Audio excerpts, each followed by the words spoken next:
예수 그리스도와의 친밀함. 오늘 마지막 시간입니다. 73. 기용이 페넬롱에게. 바깥 세상에서 일어나는 일에 내가 별로 주의를 기울이지 않는다는 것은 사실입니다. 악한 비방들은 너무 일반적인 것들이어서 나를 전혀 놀라게 하지 못합니다. 나는 당신이 그런 상황으로 인하여 많이 괴로워할 것이라는 것을 알고 있습니다. 또한 모든 것이 결국은 당신의 유익을 위한 것이라는 것도 압니다. 나는 당신이 그 시련 속에서 죄를 짓지 않았을 뿐만 아니라 정화되었고 당신의 믿음과 하나님에 대한 복종도 한층 나아졌다고 믿습니다. 내가 비록 약하고 무가치한 존재임에도 불구하고 하나님은 내가 당신을 오도하거나 당신에게 상처 주는 일을 허락하지 않으실 것입니다. 나는 우리 관계가 시작될 때부터 세상의 눈으로는 적당해 보이지 않는 사람을 통하여 당신을 돕는 것이 하나님의 계획이었음을 알고 있습니다. 이와 같은 사실이 당신에게 고통을 야기시킬지 모릅니다. 나 또한 많은 고통을 당했습니다.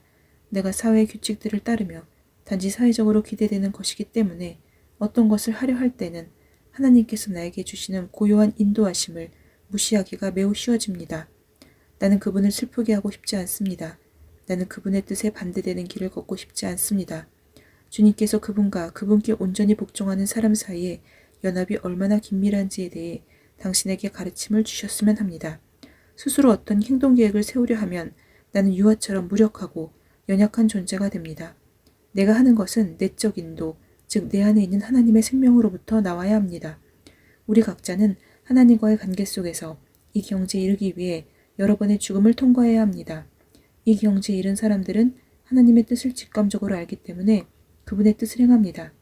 당신이 이기적인 유익들을 포기하는 것과 하나님이 기뻐하시는 모든 방식으로 당신을 통해 일하시도록 허락해드리는 것 사이에는 큰 차이가 있습니다.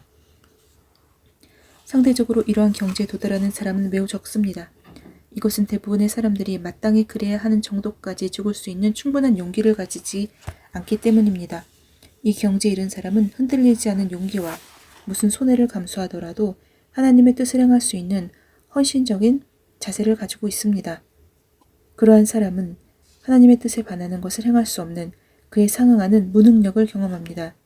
당신은 힘이 필요할 때마다 항상 하나님으로부터 그것을 받을 것입니다. 하나님은 한순간도 당신을 떠나지 않으실 것입니다. 그분은 말로 표현할 수 없을 만큼 당신을 사랑하십니다. 아멘. 74. 페넬롱이 귀용에게. 나는 지난 5일 동안 시골에서 지내다가 돌아왔습니다. 나는 당신에 대하여 약간 걱정하기도 했지만 참 쉼을 즐길 수 있었습니다. 나는 내 주변의 것들을 즐길 수 있었지만 동시에 건강이 좋지 않아서 내 주변 환경에 어느 정도 무관심하게 되었습니다. 일어난 모든 일들을 통하여 나는 하나님과의 깊은 연합을 경험했고 그분의 뜻에 말없이 순종하게 되었습니다. 현재 나는 그 어떤 것에도 당황하지 않습니다.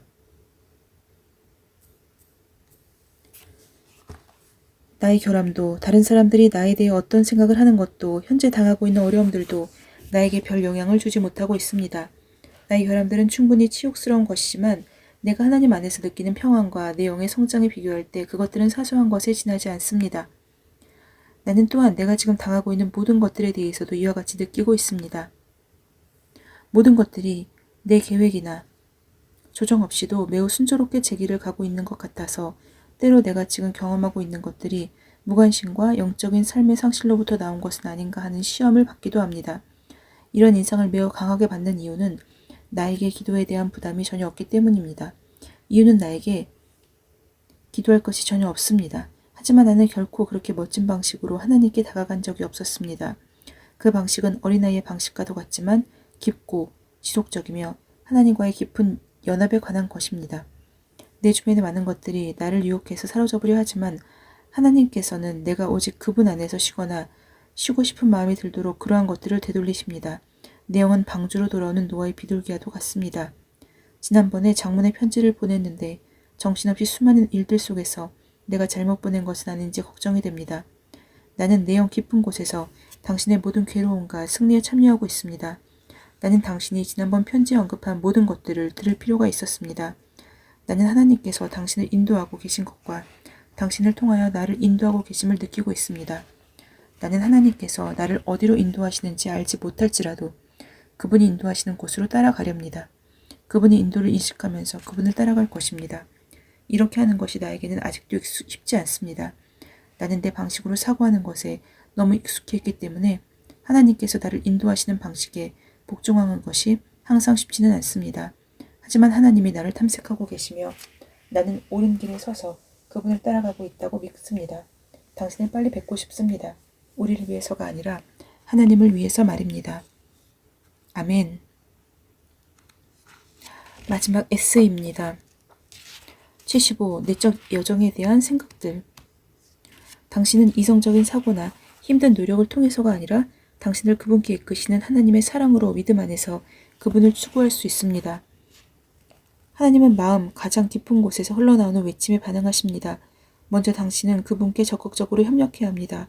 그러면 당신이 단순히 동의할 때 하나님께서 당신 안에서 모든 것을 성취하시는 수준에 이르게 되고 큰 진보를 이룩하게 됩니다. 처음에는 그런 것이 큰 기쁨을 주지만 그 다음에는 매우 건조하고 힘든 것이 될 수 있습니다. 그러다가 마침내 모든 것이 당신 안에서 사랑으로 성취됩니다. 내적 여정에 대해서 무엇을 알고 있습니까? 그것은 당신 안에 하나님의 나라를 이루는 것입니다. 누가복음 17장 21절. 하나님 나라가 당신의 영 안에 발견됩니다. 이제는 영의 눈으로 외적인 관례들과 표식들뿐인 종교들을 바라보는 일을 멈추는 것이 필요합니다. 인간들은 타락한 자존심으로 인하여 자신들의 신앙을 외적인 표식들로 포장했습니다. 하지만 당신은 영의 눈을 하나님의 말씀에 고정시키는 내적인 삶을 살아야 합니다. 구하라 그러면 주실 것이요 라는 말씀이 있습니다. 여기에서 구하라는 것은 영으로 행하는 내적인 활동을 가리킵니다. 그것은 감추어진 것을 발견하고자 하는 열망입니다. 당신이 진정으로 하나님의 나라를 구할 때 이 하나님의 나라는 당신 안에서 한 번에 조금씩 확장될 것입니다. 내면의 기도가 더 쉬워집니다. 그리고 하나님의 임재를 더 빨리 느끼고 쉽게 받아들이게 됩니다. 한때 사람들은 하나님의 임재는 오직 하나님에 대한 생각 안에 있다고 믿었습니다. 따라서 하나님을 발견하기 위해 생각을 하나님께 집중시켜야 했습니다. 이것은 너무 어려운 일이며 우리의 생각은 그것을 견딜 수 없습니다. 감사하게도 하나님의 나라는 인간들의 생각 속에서 발견되는 것이 아니라 영혼 깊은 곳에서 발견됩니다. 따라서 이러한 모든 이성적인 노력들은 사실 아무런 효과가 없습니다. 당신이 이성적인 사고를 통하여 하나님을 발견하려 노력한다면 좌절감을 맛보게 될 것입니다. 하나님이 당신을 다스리는 것을 두려워하는 우리의 적 사탄은 당신을 당신의 영으로부터 끌어내어 외적인 종교의 형태 안에 집어넣으려 노력하고 있습니다. 그는 두 가지 방법을 사용합니다. 첫째, 사탄은 많은 일들을 통하여 하나님께 나아가는 권리를 얻으라고 유혹합니다. 이렇게 하면 당신 내면의 고요함이 사라져 버릴 것입니다. 둘째, 사탄은 당신의 생각을 자극하여 하나님을 이성적으로 추구하도록 유혹합니다. 이 중 어떤 것도 당신의 영적 내적인 삶에 도움이 되지 않습니다. 당신은 그러면 내가 어떻게 이러한 내적인 여정을 해낼 수 있습니까? 라고 질문할 수 있을 것입니다. 하나님은 당신의 깊숙한 곳을 들여다보시며 모든 일에 균형을 잡으라고 가르치시면서 당신을 그분께 이끄십니다. 당신은 지나치며 외적인 모든 훈련들을 제거함으로써 그 나라의 평화를 경험하기 시작할 것입니다. 당신 안에 인도자가 계십니다. 그분이 당신에게 필요한 모든 것을 공급하시며 제가 당신에게 남겨놓는 무거운 짐들을 제거하실 것입니다. 이 인도자는 당신의 타락한 성품을 키우시지 않습니다. 또한 순전한 쾌락을 금하시지도 않습니다. 당신의 왕은 당신 안에서 항상 어떤 식으로든 일해 오셨습니다. 당신이 내적으로 이 나라를 지각하기 시작할 때 하나님과의 깊은 교통을 경험할 수 있을 것입니다. 이것은 당신의 영적 여정에서 그 다음 단계라 불릴 수 있는 수준일 것입니다. 사랑하는 주님, 내가 내 영으로 전심으로 주님을 찾았습니다. 그리고 당신은 영으로 나를 찾으라고 말씀하셨습니다. 그래서 내가 거기에서 당신을 발견하였습니다. 내가 밤낮으로 당신을 찾았습니다. 나의 모든 마음의 소원들이 당신 안에서 발견되었습니다. 이제 내가 당신을 찾았습니다. 왕으로서 나를 다스리소서. 내 안에 당신의 나라를 세우소서. 나는 당신의 뜻만 행하겠습니다. 한때 나의 것이라고 생각했던 모든 권리들을 당신에게 드립니다. 당신의 선하심으로 나에게 주셨던 모든 것들을 이제 돌려드립니다. 영적 여정에서 이 단계에 이르면 당신은 스스로 진보를 이루기 위해 노력하는 것을 멈출 것입니다. 당신은 단순히 그리고 사랑스럽게 주님과 그분이 당신 안에서 행하시는 것을 바라볼 것입니다. 그러면서 그분의 일을 멈추려 하거나 가속화하려 하지 않을 것입니다. 영적 여정을 시작하는 단계에서는 당신 안에 그분의 나라를 방해하는 모든 것을 제거하기 위하여 온 힘을 기울이게 될 것입니다. 이렇게 하는 것은 쉽지 않습니다.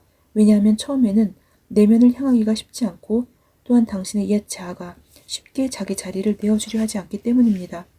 이 시점에 당신은 더 이상 당신의 길에 놓여 있는 어떤 장애물과도 싸우려 하지 않을 것입니다. 어떤 싸움이 필요하면 하나님께서 해결하시도록 하십시오. 주님, 당신이 당신의 나라를 소유하실 때입니다.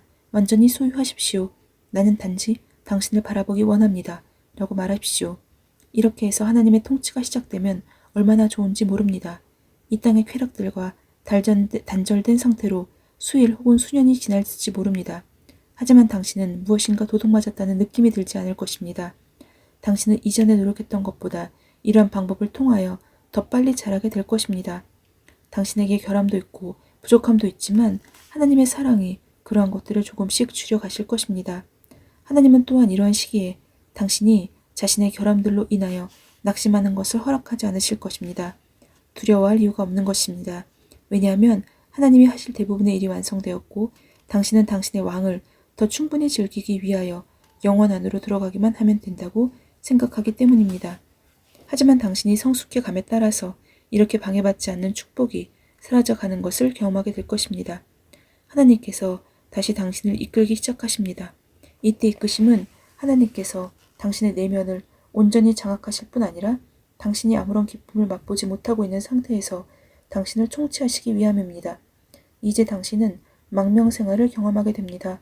당신은 하나님께서 당신의 깊은 곳에서만 통치하신다는 독특한 인상을 가지게 됩니다.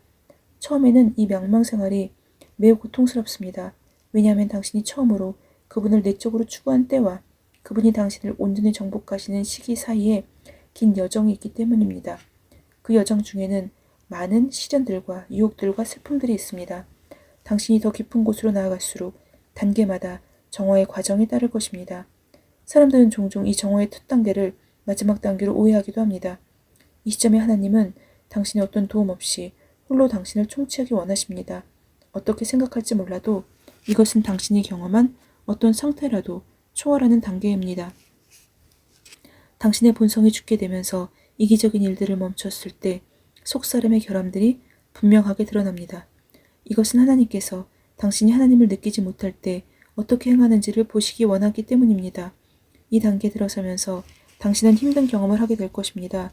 왜냐하면 당신이 얻은 모든 것을 잃은 것처럼 느껴질 것이기 때문입니다.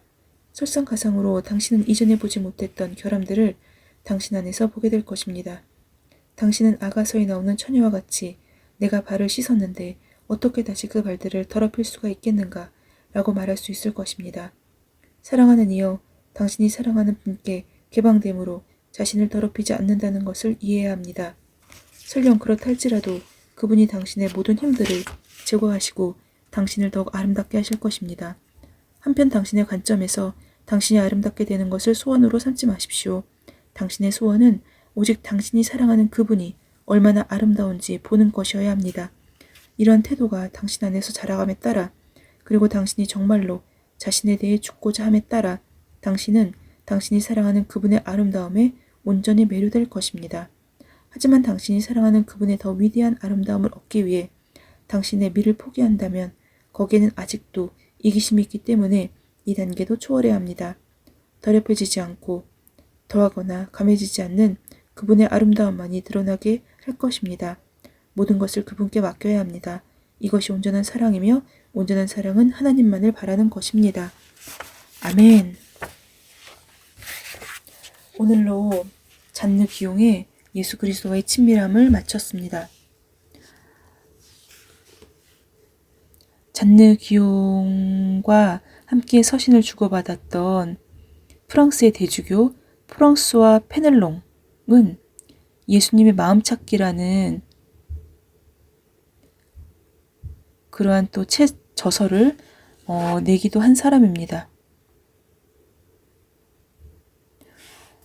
앞서서 제일 첫 부분에서 잔느 기용이 어떤 사람인지 잠깐 언급을 했는데 잔느기용 역시도 예수를 믿음으로 그 시대에 심지어는 영적으로 이상하다라는 그런 평가를 받으면서 감옥에 갇히기도 했고, 또한 마녀 같은 그러한 존재라는 그런 핍박을 받기도 하였던 사람입니다.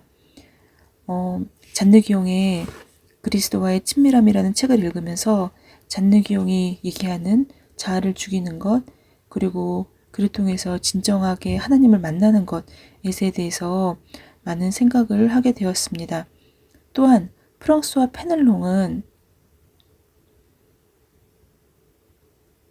사제가 되고 또한 프랑스 전역에 많은 영향을 끼쳤던 그러한 사람이었는데요. 많은 사람들이 이단이라고 그 잔느기용을 칭할 때 프랑스와 페넬롱이 그의 편에서 그녀를 옹호했던 사람이라고 합니다. 그리고 주교가 되면서 대주교가 되면서 풍요롭고 안락한 삶을 살 수 있었지만 남들이 알아주지 않는 길을 선택했던 그러한 사람이기도 하였고요. 이처럼 뒷부분에서 잔느기용과 프랑스와 페넬롱이 주고받는 그 서신을 보면 하나님과 가까워지기 위해서 굉장히 많은 노력을 하는 것을 알 수 있었습니다. 저에게 또 이 책을 추천해 주시고 저에게 이 책을 건너주신 목사님께 깊은 감사를 드리고, 그 다음에 그 책 중에서 저와 같은 그러한 성도들을 격려하는 그런 부분과 또한 예수님과의 깊고 내적인 관계를 맺기 위해서 굉장히 노력하는 그런 부분이 많이 인상 깊었습니다. 또한 아픔, 고통 가운데서 주님의 임재를 느끼는 잔느기용의 모습이 어떠한 경우에서라도 어떠한 시련에서라도 예수님을 만날 수 있고, 또한 그것은 우리가 추구해야 되는 삶이라는 그러한 생각이 들었습니다. 샬롬.